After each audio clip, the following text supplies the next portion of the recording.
Novels for ever میں خوش آمدید۔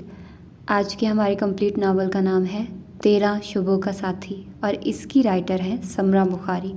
اور زیادہ تر تو سمرا بخاری کے ناولز اچھے ہوتے ہیں، لیکن مطلب میں کچھ کہہ نہیں سکتی، ان کے بارے میں مجھے کچھ زیادہ پتہ نہیں ہے، لیکن آئی ایم شیور کہ ان کا ناول اچھا ہی ہوگا۔ اور اگر آپ لوگ اس ناول کو سن رہے ہیں تو یقیناً یہ ناول اچھا ہی ہے جو میں نے اپلوڈ کیا ہے، ادروائز میں اس کو ڈیلیٹ کر دیتی۔ تو اپنا فیڈ بیک دیجیے گا مجھے اور بتائیے گا کہ کیسا لگا آپ لوگوں کو یہ ناول۔ تو آئیے جلدی سے سٹارٹ کرتے ہیں اس ناول کو بغیر کسی دیر کے۔ ہو گیا ہے جی بیڑا غرق، اب نہیں یہ چلنے والی، شرفے نے اسٹیئرنگ سے ہاتھ ہٹا کر قطعیت سے کہا تھا۔ کیا مطلب نہیں چلے گی؟ تم کوشش تو کر کے دیکھو۔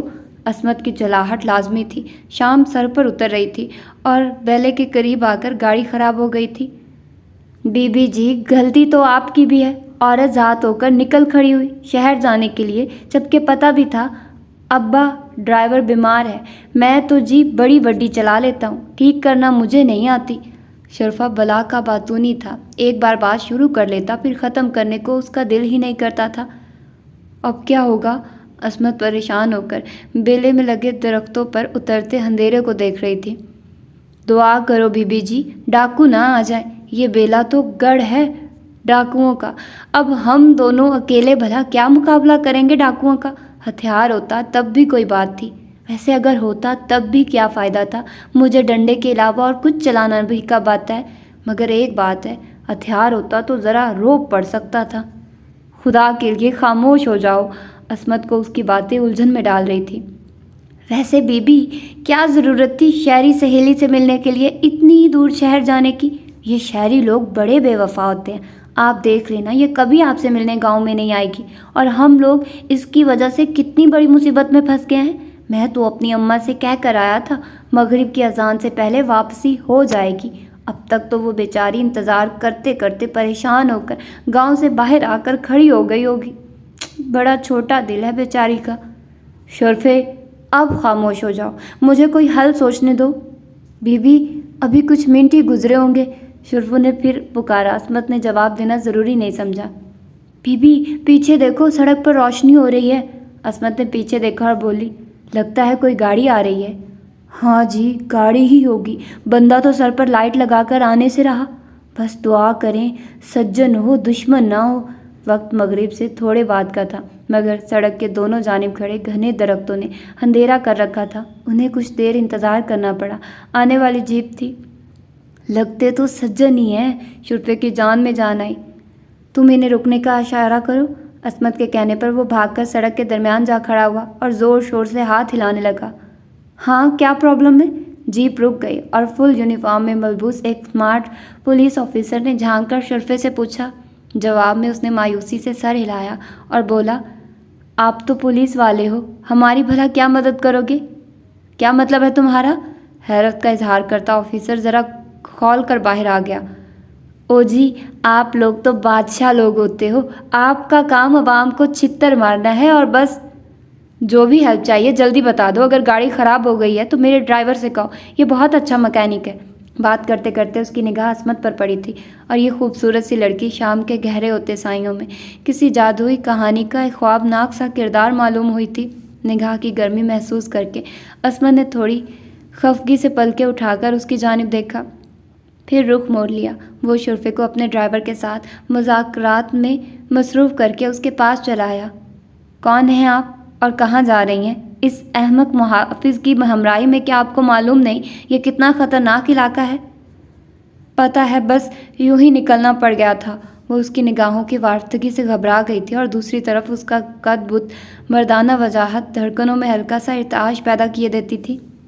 میرا نام شیرکو ہے، میں اس علاقے میں بطور ایس پی تعینات ہوا ہوں، چارج سنبھالے ابھی چند ہی دن ہوئے ہیں۔ اسے خاموش دیکھ کر اب وہ شرفے کی جانب مڑا اور بولا، یہ گاڑی کس کی ہے اور تمہارا علاقہ کون سا ہے؟ تھانے دار جی یہ گاڑی چودھری فیض بخش کی ہے، وہ اس علاقے کے سب سے بڑے زمیندار ہیں اور اللہ کے حکم سے نیک اور غریبوں کے بہت ہمدرد ہیں، ہم تو انہیں دعائیں دیتے نہیں تھکتے۔ پچھلے سال پتہ ہے کیا ہوا؟ میرا ابا اچانک… اچھا کون سا گاؤں ہے چودھری فیض بخش کا؟ اس نے شرفے کی لمبی بات سے اکتا کر پوچھا۔ یہی احمد آباد اپنا گاؤں ہے، ادھر ہی ہمارے چودھری کی اتنی بڑی حویلی ہے۔ آپ دیکھو تو حیران رہ جاؤ، گاڑیاں بھی 2 ہیں ان کے پاس، بھینسیں تو بے حساب ہیں، دودھ مکھن آپ جتنا چاہیں گے آپ کو ملے گا۔